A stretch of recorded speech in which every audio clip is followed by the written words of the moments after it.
Okay.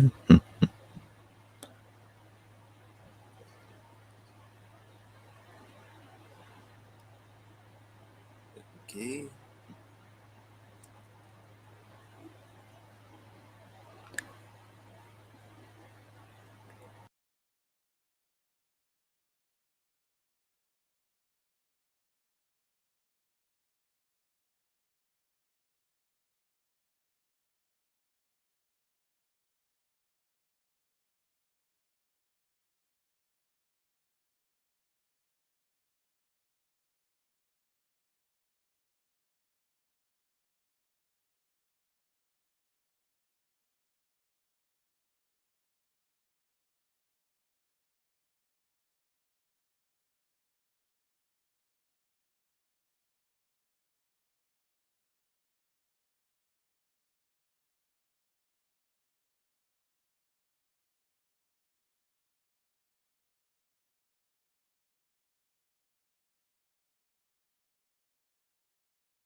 Just gonna wait for more people to show up.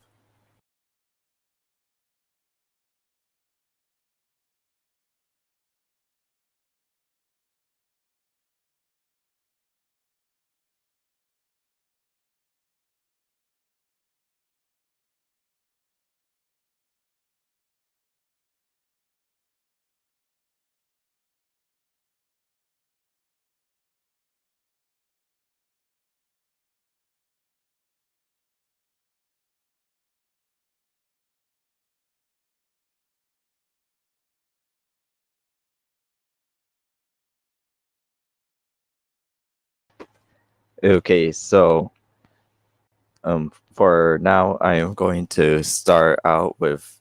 Okay, so basically, where we're at right now is that there are some supercells stretching from northeastern Illinois into Chicago area and into southwestern Michigan, stretching to Kalamazoo and Three Rivers area.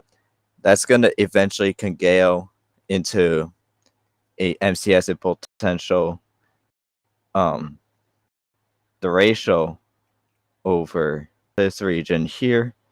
And then we do have another strong squall line that did previously do wind damage across southwestern Ohio, where radar registered gusts to 85 miles per hour reports, and now it's re-strengthened since then with widespread gusts of 65 to even 75 miles per hour in this squall, and it's gonna enter West Virginia too, and that's where it's gonna start a overall weakening trend. But I'm now gonna move on to the miles to show you what's gonna happen with tonight. Hello, Ray Maves. How are you doing? Hope you're doing well. Gonna say hello, chat. So, if we go to the Hermile, I'm gonna show you what's expected for the next for tonight. So here's right now, and you have the cells, but then it anticipates new development of strong to severe storms, and that's where they'll can gale into a squall and possible derecho. But this one moves it more to the um, east, while the Namnes, take for example, it got this squall line that's going on in southeastern Ohio, right? So might be leaning more, and also the storm development in northeastern Wisconsin has been right about that. So I'm gonna lean more with the NAM solution. So as you can see, turn here MCS before possibly dying out. I don't quite know if it would die out that soon. So we're gonna have to see about that. Okay, so there is a moderate threat of severe weather in effect relating to this possible derecho. Gonna show you. And then there's another area of severe weather up in North Dakota and into South Dakota. So although there's a tornado threat, any tornadoes would be brief and weak, although they're still going to be dangerous. But it's going to be the wind that's going to be the biggest threat today, with significant wind gusts possible from southeastern Wisconsin all the way into northwestern West Virginia. And we've already seen wind damage reports coming in from Madison and southwestern Michigan. And then some hail also anticipated. And as for over here, significant gusts and significant hail, it's also possible to strong supercells. But I'm gonna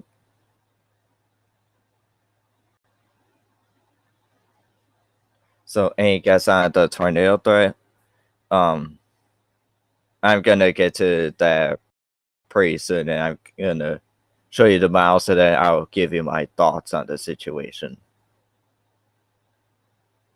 So for tomorrow, we have a slight risk pertaining to the lingering MCS that's expected from tonight's activity that will re-strengthen in the late morning into the early afternoon hours as it enters the mid-Atlantic.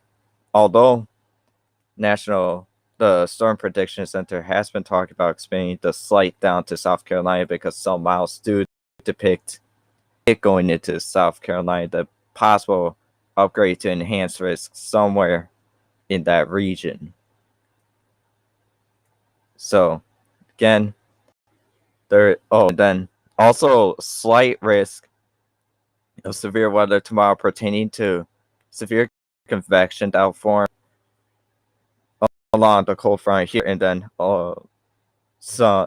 moving into Wisconsin during the early morning hours tomorrow. So some wind potential and some hail potential existing with those storms.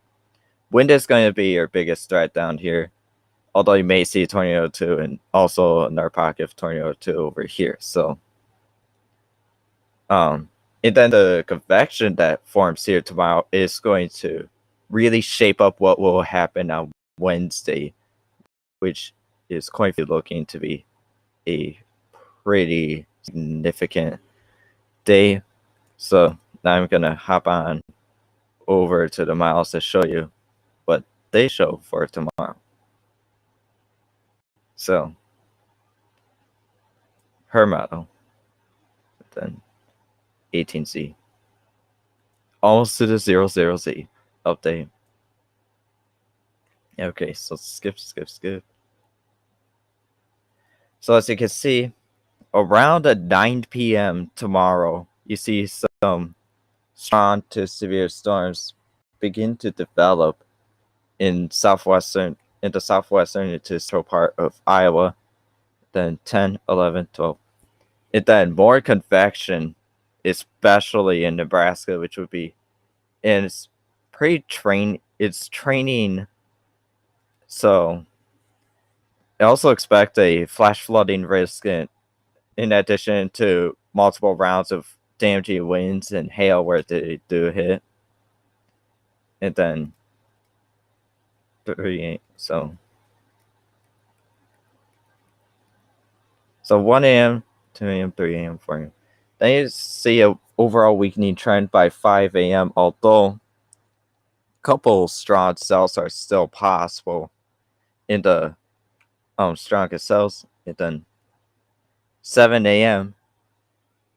and then 9 a.m. it moves up into rain waves area where there could be some gusty winds of maybe 40 per hour in spots, and some hail could also be existent, but we'll have to see how much. So I'm gonna quick show you. So there's a bit of surface space cape in the atmosphere, but it's not quite enough for severe weather, but it's going to be the most unstable cape that's going to keep those up and running with up to 1,000 to almost 2,000 joules per kilogram of it. So that means the storms will be elevated in nature, but wouldn't be too surprised to see isolated severe storm or two that could briefly appear before weakening.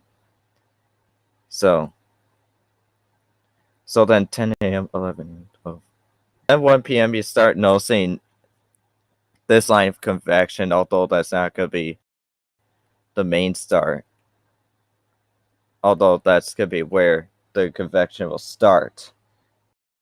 That's where that's the farthest the HER goes. But what's going to happen? So at this point, the warm front would, according to the HER model, be positioned there. And then the cold front would be positioned here. Now, this system's moving to the northeast quite fast. So what you're going to have happen is the warm front lurch to the north and northwest, especially as the afternoon goes on, and the atmosphere is going to be extremely unstable once that passes. And then again, some most unstable cape will leak past the warm front. But supercell capacity, as you can see, already by 1 p.m. we have capacity values of up to 24 in spots. So what that means is that there's certainly a high possibility of supercells, especially stretching from central Iowa and up into northeastern Wisconsin. But again, this is going to continue moving to the northwest. So with this, and then the significant tornado parameter, if anything does form at this time, there would also be a possibility of a couple weaker tornadoes, maybe even one EF2, but it's not going to be until later where you see possibly strong tornadoes. So now I'm going to show you the NAMDAS, which is pretty close.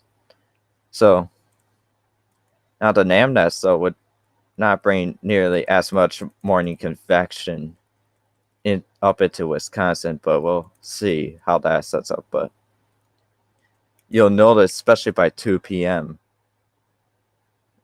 some organization, then 3 to 4 p.m. is when you start seeing the peak of severe weather really begin to develop right along that warm front, that cold front. And that's going to be where things will become extremely volatile. As you can see, very high supercell composite values. So pulling up a SQT you won't be able to see on your screen just because. Actually, you know what? Here. So I'm gonna quick show you the SQT. So here, popping up in southwestern Wisconsin, already a particularly dangerous situation tornado. And that's because there is going to be a lot of surface-based cape, a lot of most unstable cape, but Another thing is there's going to be a lot of shear, up to 64 knots in places, and I'm gonna show you. Let's see, and that's another thing. Downburst Cape is at 1,396, so any supercells will also be capable of damaging downburst winds that could perhaps reach 70-75 miles per hour in spots. And also, because of this very tropical atmosphere, you're going to have very heavy rainfall with any storms that develop too. So, as you can see, southeastern Minnesota and to southwestern Wisconsin would be really under the gun by 3 p.m. And then you might move on to 4 and then 5 p.m. Then 6 p.m. You see the activity start to move into central Wisconsin. And that's where you start seeing the Cape going down a bit, but we'll just have to see how quickly it goes down. But most unstable Cape is going to hang on for longer, so that's staying the supercells for a longer period of time, as you can see. Very, very high values stretching from Oneida and Vilas counties all the way down to Portage and Juneau counties, and then significant tornado parameter would suggest that. So basically, your main tornado potential would occur here in this area, but then the most significant tornadoes occur right in this area right here. If we do see tornadic development, the most significant occur in this band right here.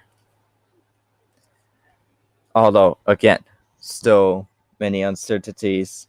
So, day tomorrow, day 2, which is going to be tomorrow, the day 2 outlooks, they're going to start laying out the tornado outlook. So, we'll see what the storm prediction layers out, and they have a slight risk in effect currently, but do mention the possibility of significant severe, with another mention of a likely upgrade to at least an enhanced risk pending more certainties on supercellular development.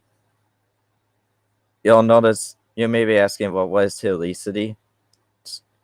Basically, it can be thought of as a measurement of the potential for cyclonic updraft rotation in right moving supercells. So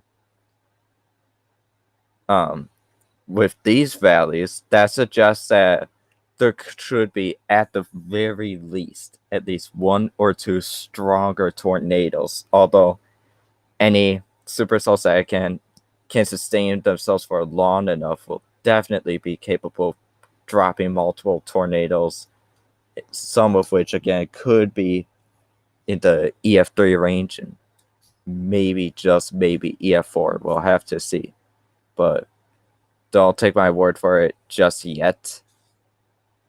And then by 7 p.m. you start seeing the supercells could gale into a squall, and that's where you'll start to see a transition from a tornado very large hail threat to a damaging straight line wind event. And as you can see, this won't tell you the exact gust, but gives you an idea that especially wherever Bull Echo does set up, there could be significant gusts of 70 to 75 miles per hour, again, with lots of downburst Cape. And again, you'll notice another thing I want to mention, though, is that the NAM got rid of this possibility, but the NAM nest continues it, but it's trying to calculate that there's typically a lake breeze that goes into here, so that would typically inhibit Cape production. But as you can see that we just saw the HER model completely dismisses this possibility. The main NAM model does too. even show you. See, I mean, it shows a bit towards Door County, which is believable, but up into Marinello counties, it keeps that away. And again, though the surface-based cape is going down due to thermal heating loss, you'll still see most unstable cape values are very high, so that's going to keep them going. And with that, you can see STPs of 4. So, and now I'm going to go back to NAMDAS. The STP is insane. I mean, this solution turns out, I mean, especially right in this area, you could see powerful tornadoes. But again, just no idea yet just how widespread this event's gonna be.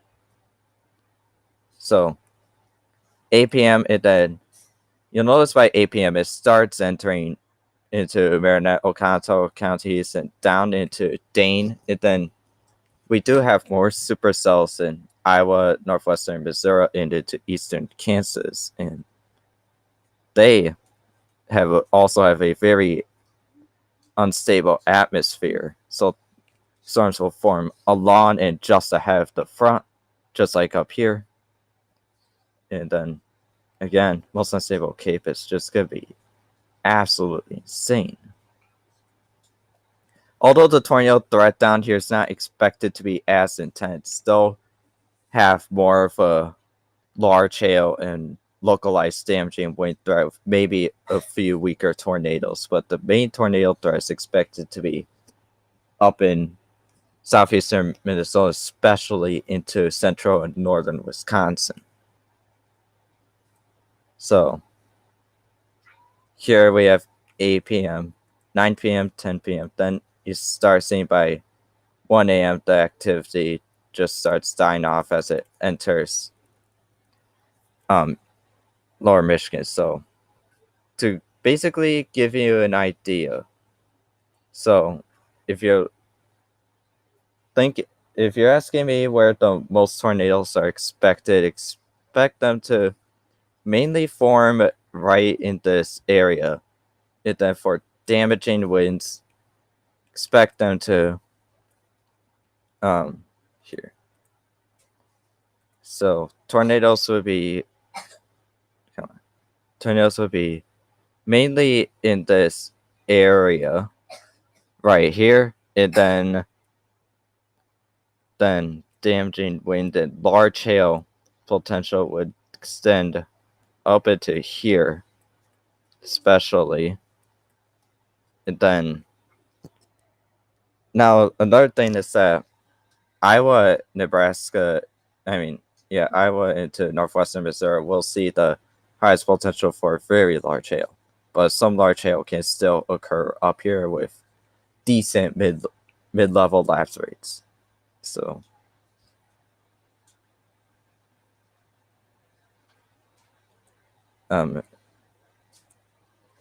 oh shoot, sorry folks, I messed up. I guess I was still sharing to that Scuti plot, so I'm gonna have to replay. So basically, greatest tornado threat is expected in this area from northeastern Iowa to southeastern Minnesota and straight into northeastern Wisconsin. So here we have 1 p.m., 2 p.m., 3 p.m., 4 p.m., 5 p.m., 6 p.m., 7 p.m., 7 p.m., 8 p.m., 9 p.m., 10, and then midnight right there, then 1 a.m. So basically, you have supercells that eventually can go into severe, possibly significant MCS or mesoscale convective system before it dies off after crossing Lake Michigan.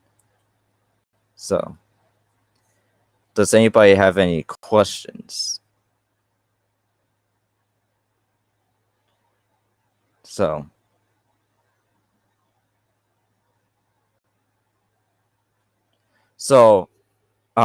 relating to Rainmave's question, what I think the tornado threat would be at. Again, uncertain, but judging by current looks, I would definitely say it is something to keep a eye out for. I'm gonna post another video tomorrow morning, probably even go live again for a bit tomorrow afternoon, basically going through discussion. Then I'll be live streaming Wednesday the severe weather event because, quite frankly, it's looking to definitely be something. So, well, that pretty much is everything I need to say. Oh, and then Thursday,